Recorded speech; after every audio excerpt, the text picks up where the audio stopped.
and I'm working for the Goethe Institute in the cultural department.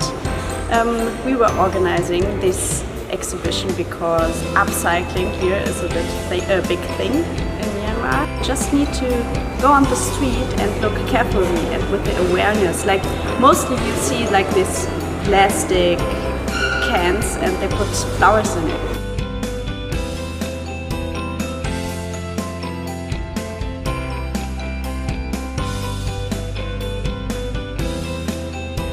I think one of the things is that the waste disposal isn't well organized. So there isn't got many dustbins in the city, and also the services to pick up the garbage. So that is why I think a lot of people picked up the habit to drop things.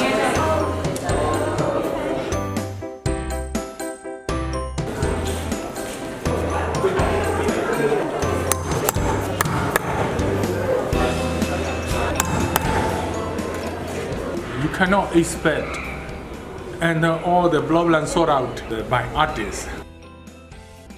Artists only can highlight that is a problem.